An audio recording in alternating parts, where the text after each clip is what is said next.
네, 안녕하십니까. 고려대학교 정보보호대학원의 김승주 교수입니다. 일단 블록체인 진흥 주간에 여러분들 온라인으로라도 만나 뵙게 돼서 반갑고요. 오늘 저는 블록체인과 요새 좀 핫한 이슈죠. 그 NFT와의 관계에 대해서 간략하게 여러분들께 설명을 올리려고 합니다.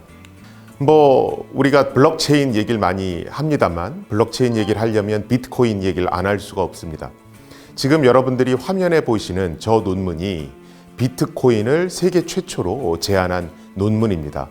2008년 10월에 사토시 나카모토라고 하는 사람이 저 비트코인 논문을 인터넷상에 공개를 했습니다.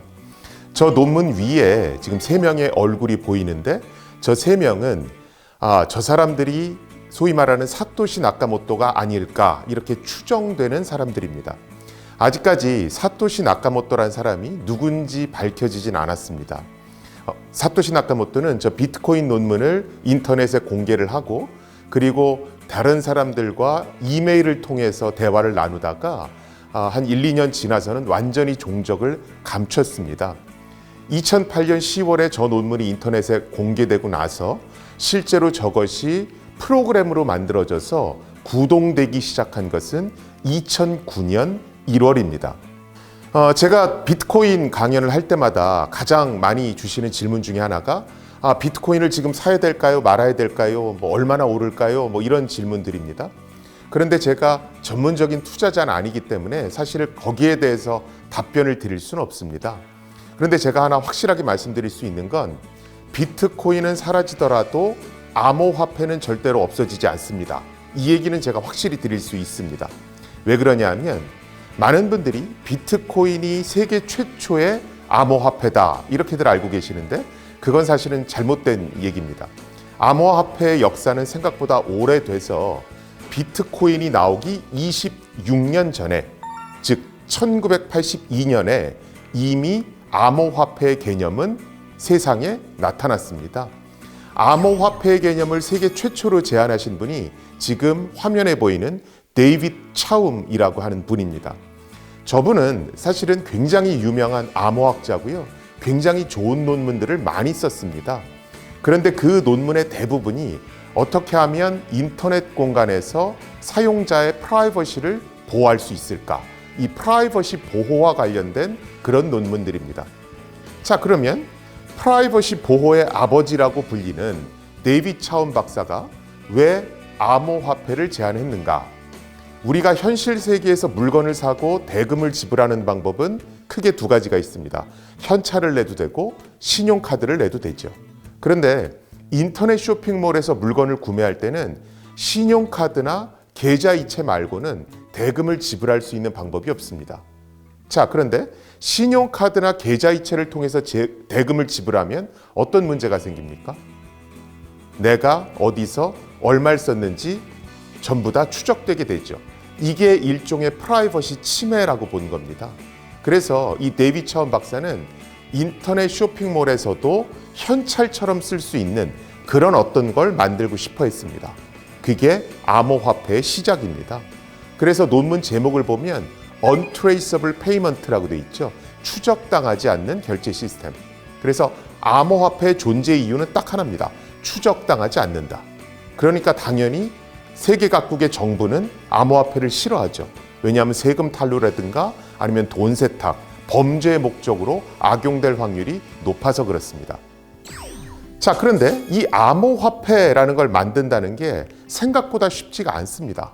왜 그러냐면 우리 가끔 신문에 보시면 5만 원권을 칼라 복사기로 위조해서 복사해서 쓰다가 걸리는 사람들을 볼 수가 있습니다.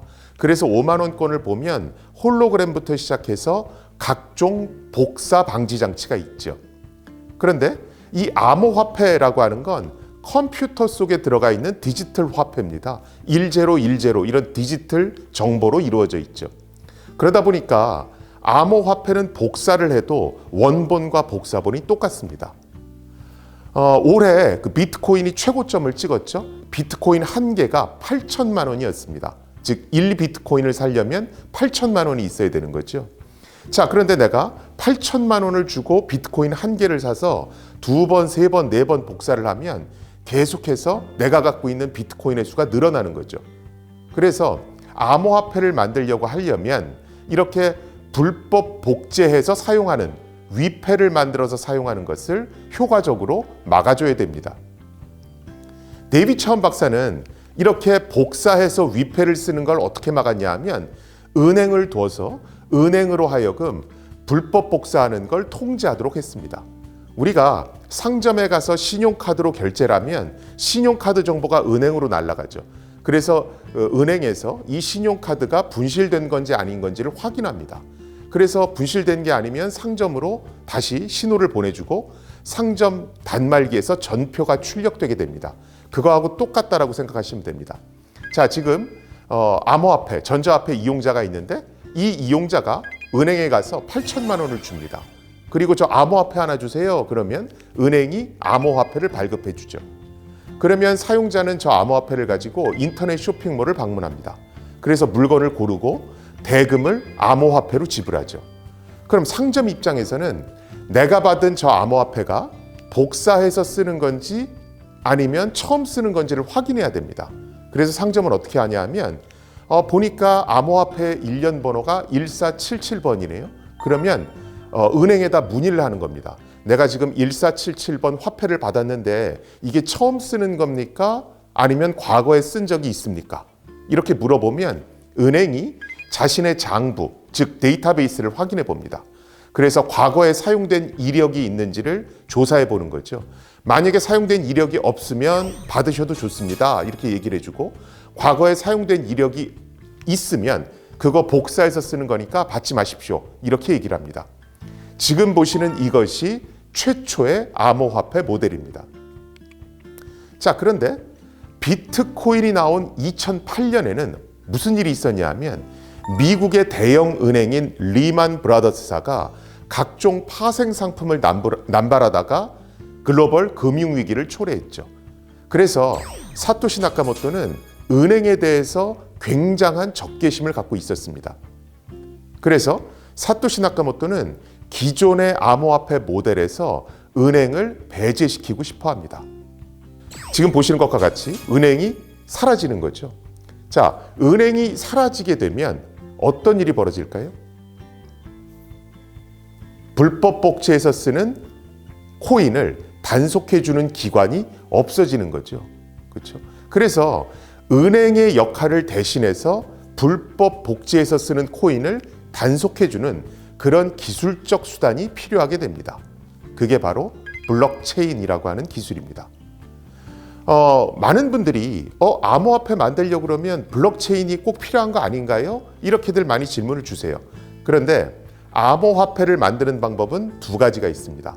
하나는 데이빗 차운 박사가 1982년에 만든 것과 같이 은행을 끼고 만드는 겁니다. 이걸 중앙 집중형 암호화폐 이렇게 얘기합니다. 또는 은행을 배제한 상태에서 블록체인 기술을 이용해서 만들 수도 있습니다.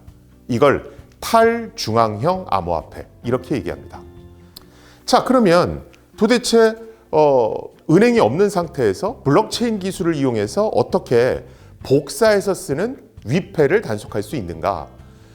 우리가 보통 도둑은 경찰분들이 잡아주죠. 그렇죠? 그런데 경찰서가 없으면 어떻게 합니까? 시민들이 십시일반 힘을 합해서 자경단을 구성해서 스스로를 보호합니다. 그거랑 똑같다라고 생각하시면 됩니다. 여러분들이 인터넷에서 비트코인 프로그램을 내려받아서 여러분들 PC에 설치를 하면 두 가지 종류의 프로그램이 설치됩니다.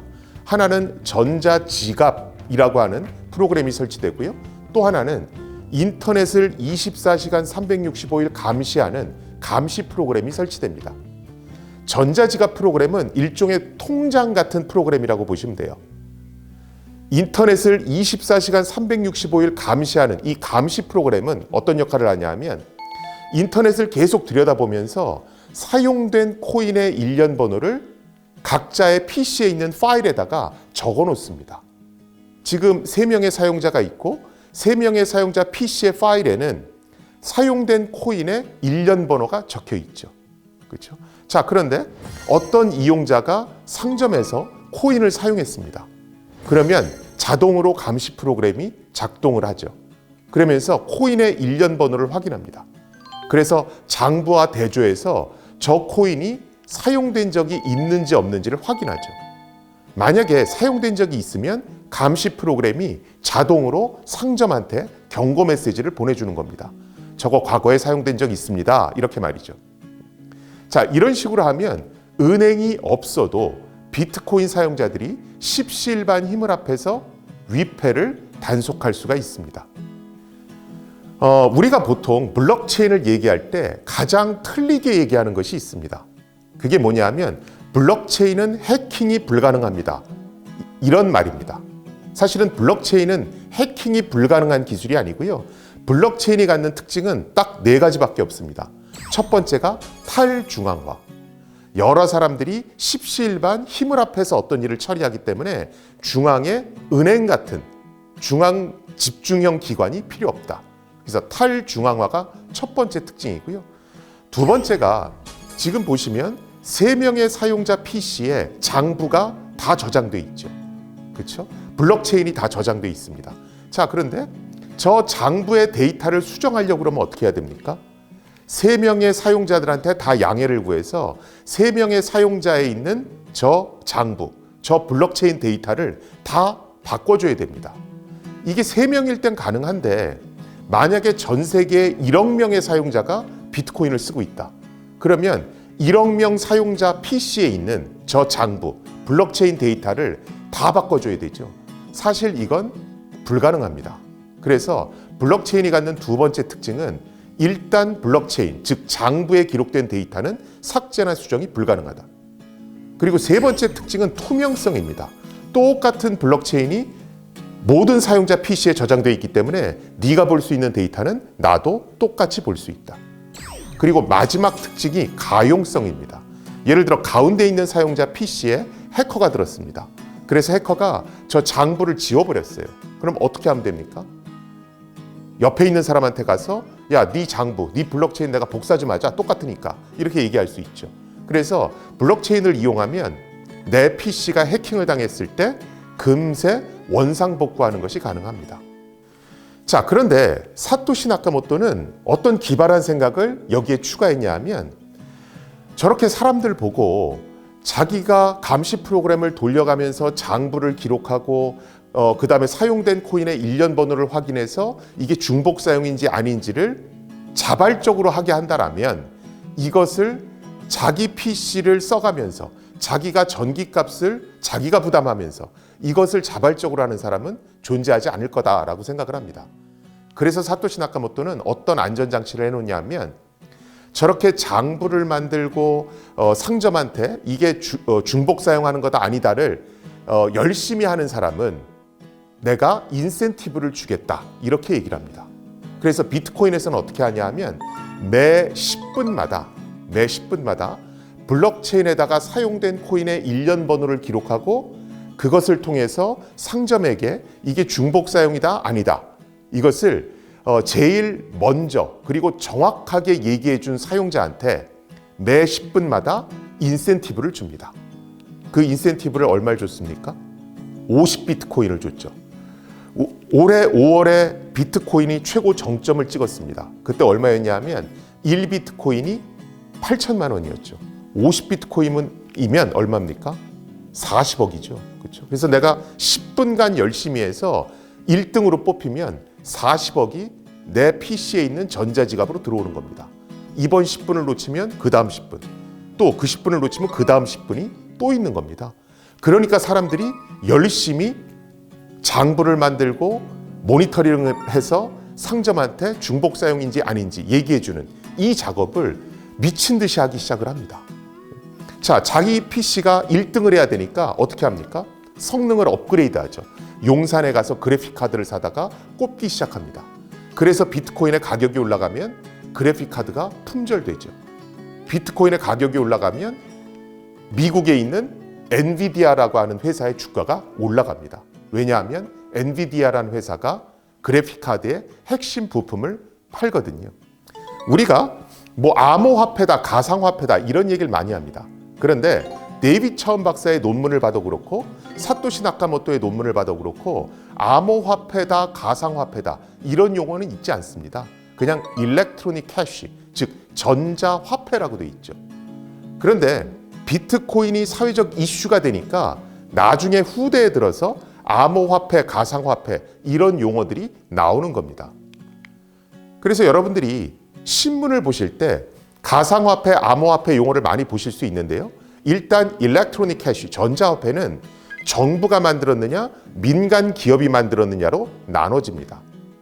일단 정부가 만들었으면 그것을 CBDC라고 얘기합니다.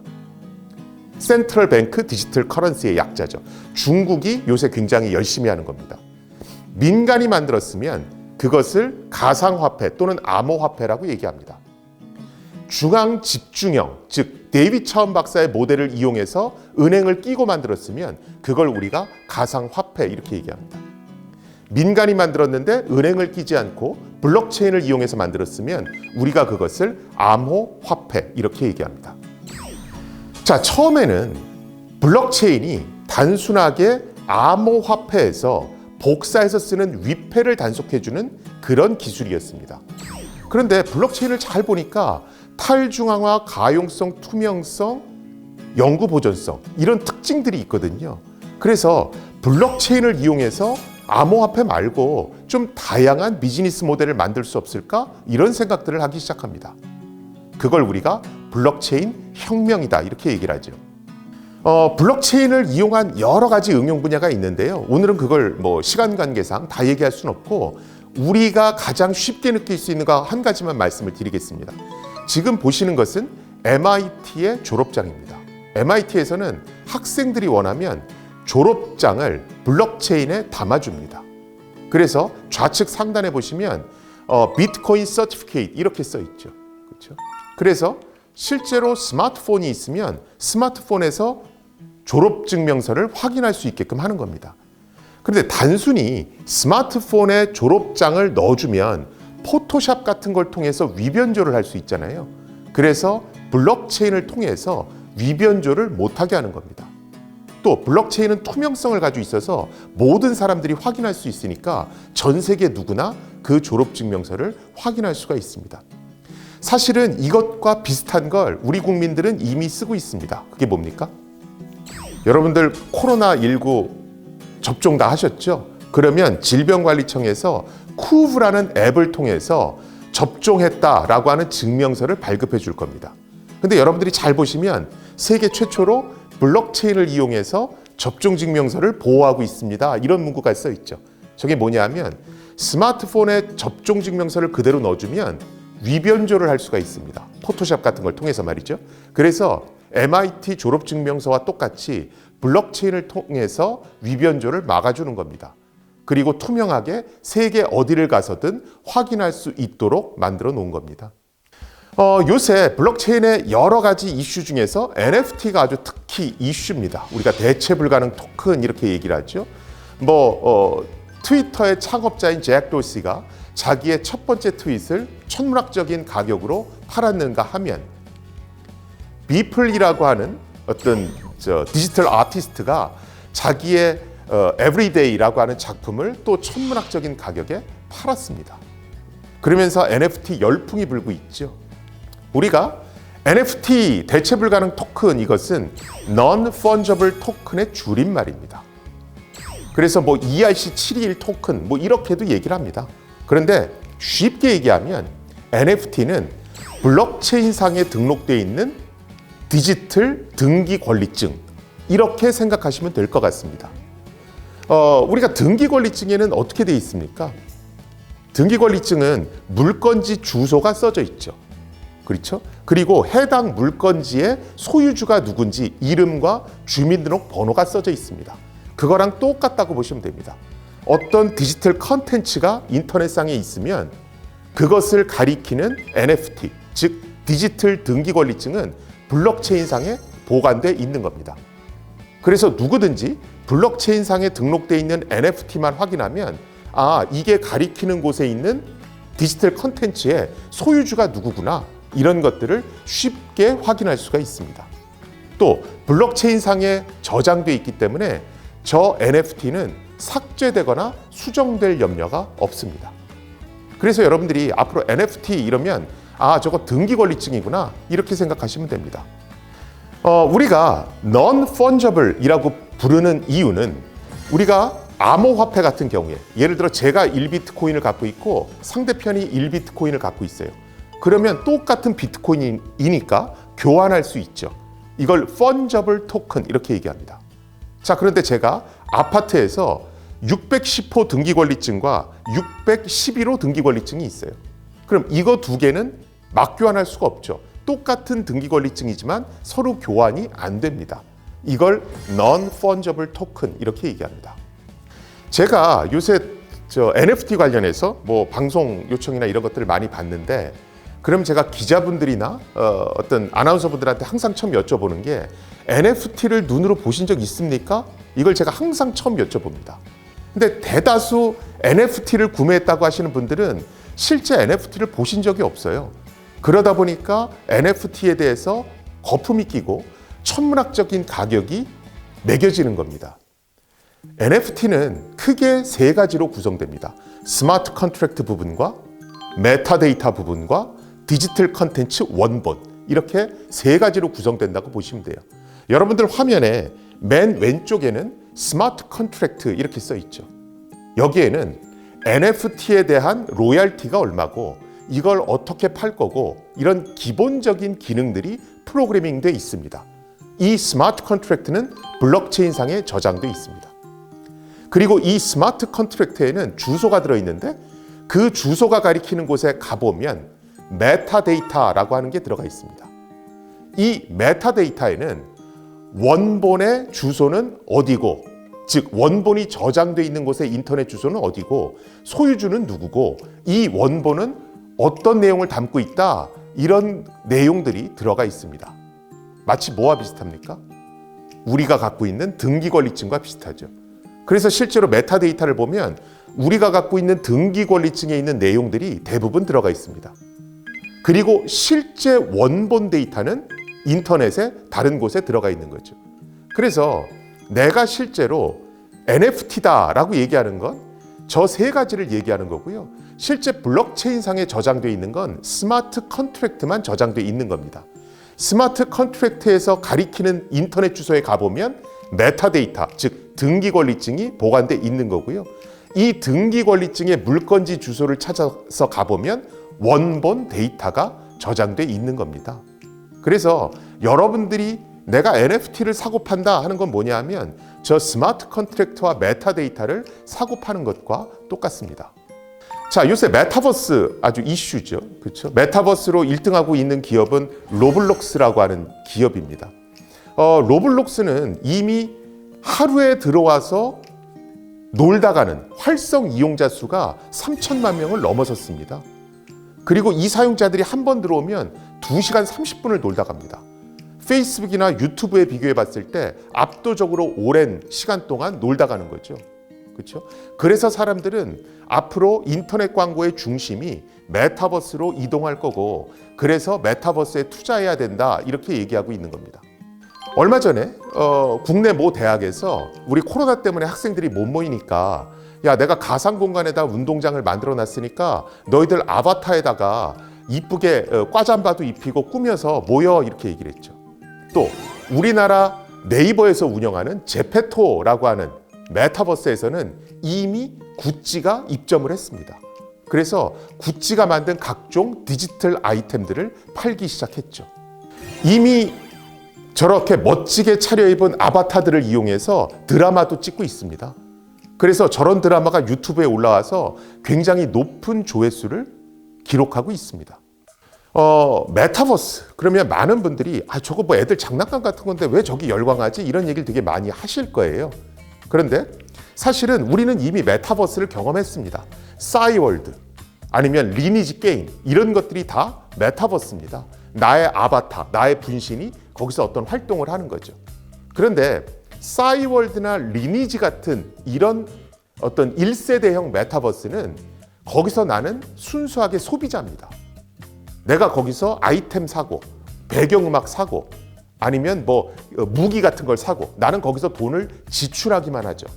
그런데 로블록스 같이 현대식 메타버스는 사용자가 생산자이자 소비자입니다. 우리가 프로슈머 이렇게 얘기하죠.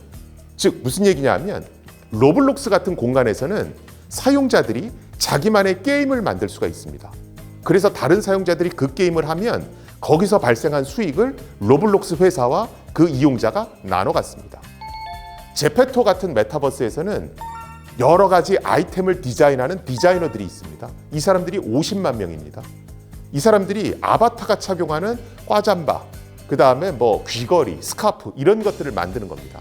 그게 잘 팔리면 그 수익을 네이버와 그 크리에이터가 나눠 갖는 겁니다. 지금 제페토의 1세대 크리에이터 중에 제일 잘 나가는 사람이 지금 화면에 보시는 렌지라고 하는 크리에이터입니다. 저 사람이 한 달에 얼마 벌까요? 한 달 수익이 1,500만 원입니다. 굉장히 많이 버는 거죠. 이렇듯이 메타버스 내에서는 소비자가 그러니까 이용자가 생산자이자 소비자 역할을 하는 겁니다. 자, 요새는 메타버스에서 땅도 팝니다. 샌드박스, 디센트럴랜드 이런 것들이 등장해서요. 실제로 지금 보시는 저런 땅을 팝니다. 맨하탄의 빌딩, 창경궁 이런 것들을 파는 겁니다. 뭐 그걸 또 그것을 갖고 있는 사용자들은 어떻게 활용할까요? 가수들이 공연할 때 빌려준다든가 이벤트 할 때 그 공간을 빌려주는 겁니다. 또는 거기다가 광고판을 올려서 수수료를 받을 수도 있습니다.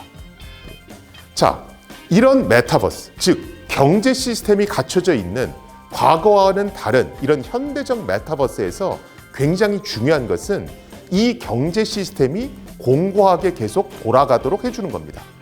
자, 그런데 이 메타버스의 문제는 뭐냐면 예를 들어 구찌의 스카프, 이건 디지털 스카프입니다. 그래서 현실 세계의 스카프보다 짝퉁을 만들기가 쉽습니다. 예를 들어 50만 명의 제페토 크리에이터들이 있는데 이 사람들이 만든 디지털 아이템들이 너무도 쉽게 복제가 돼요. 그러면 짝퉁은 범람할 거고 메타버스의 경제 시스템은 무너집니다. 그러면 현대식 메타버스가 더 이상 각광을 받을 수가 없겠죠. 저런 땅 같은 것도 마찬가지입니다. 저 땅이 누구의 소유인지가 명확히 밝혀져야 거래가 쉽게 일어날 수가 있겠죠. 그것을 뭐로 가능하게 합니까? NFT를 가지고 가능하게 하는 겁니다. 왜? NFT가 블록체인상에 기록된 등기 권리증이니까 이 디지털 아이템이 구찌가 만들었는지 렌지가 만들었는지 이 땅의 소유주가 누군지를 쉽게 확인할 수 있게끔 해주는 겁니다. 지금 여러분들이 보셨듯이 처음에 블록체인은 단순히 암호화폐에서 위패를 단속해주는 그런 보조수단으로 제시가 됐었습니다. 근데 시간이 흐르면서 블록체인 고유의 장점들이 부각되면서 여러 가지 응용 분야들이 나오고 있는 게 사실입니다. 오늘은 사실 NFT에 국한해서 말씀을 드렸지만 사실은 인공지능이라든가 스마트 시티 또 여러 가지 온라인 쇼핑몰 이런 것들과 관련해서도 굉장히 다양한 응용 분야가 있습니다. 그런데 문제는 이제 블록체인, 비트코인, 이더리움 이런 것들이 나온 지가 10년이 조금 넘었습니다. 그러다 보니까 기술적으로 완성되어 있는 상태가 아니죠. 그런데 그에 반해서, 즉 기술적 완성도에 비해서 시장에서는 너무 거품이 많이 끼어 있는 것도 사실입니다. 그래서 우리가 암호화폐나 블록체인의 미래 가능성을 믿는 건 좋은데 어느 정도 공부가 된 상태에서 투자가 같이 이루어져야지 사실은 지금처럼 어떤 공부가 이루어지진 않은 상태에서 돈만 계속 유입이 되면 분명히 피해를 보는 분들이 계시고요. 그것은 사실은 이 생태계를 지속시키는데 분명히 문제가 될 수 있습니다. 그래서 우리가 암호화폐나 블록체인을 바라볼 때 좀 중장기적인 안목으로 차근차근 어떤 정도를 밟아간다라면 저는 우리나라에서 암호화폐나 블록체인이 꽤 큰 기여를 할 수 있을 것으로 믿고 있습니다. 예, 들어주셔서 감사합니다.